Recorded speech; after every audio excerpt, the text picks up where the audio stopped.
Okay, so for this section, what we're going to be doing is ripping these out. These have been blocked. These are two of the block swatches. I actually have two of the whites and two of the blues. I'm going to rip out all four of them. And then two of the piles of yarn, a blue and a white, I'll reknit without reconditioning the yarn. The other two piles, I'm going to recondition the yarn, and there's a little link up here in the corner here on a video to show how I recondition the yarn. Then I'll reknit the swatches, and we'll see what they look like. So let's take let's see, we're going to take our markers out at this point. Not going to need those. And let's just see what the yarn looks like, what the wool looks like when we rip it out. I showed you a little bit of this last time, but let's look at it more in depth. So we're going to pull out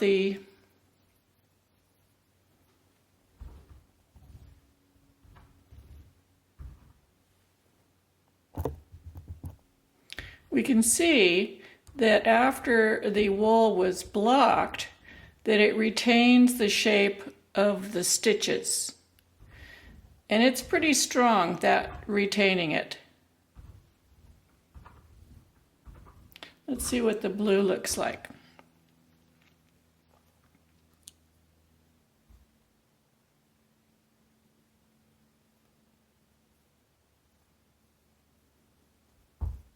Okay. So we're getting the same amount of crimp.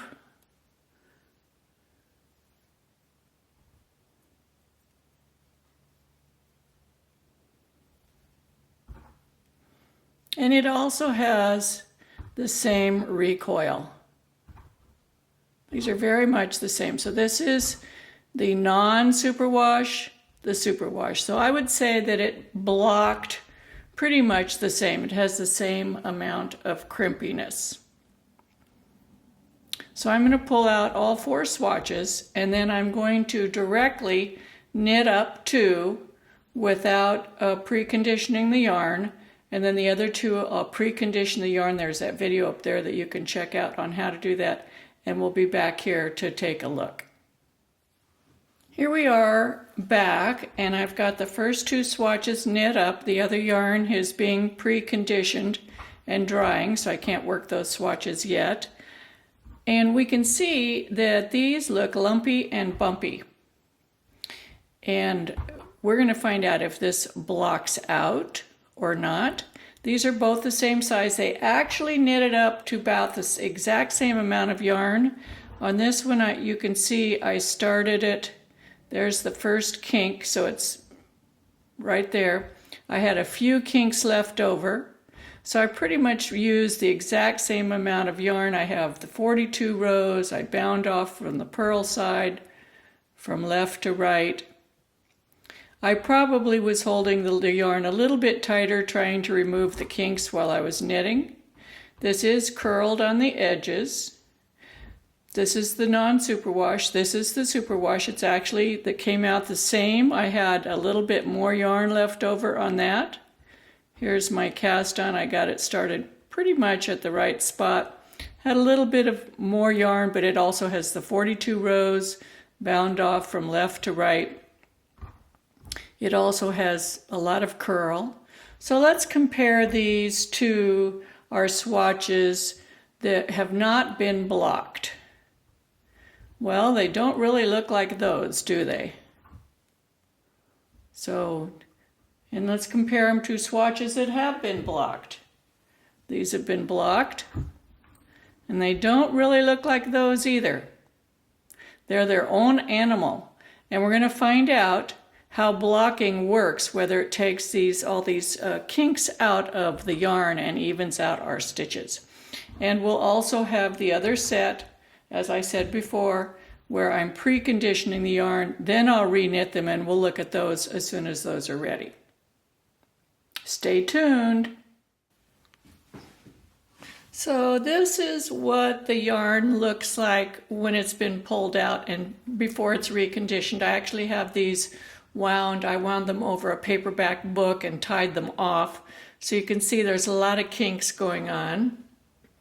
And now this is after I've blocked them. You can see the kinks are gone. They're still tied in their little skeins. I'm going to roll these up into balls and we're going to reknit the swatches.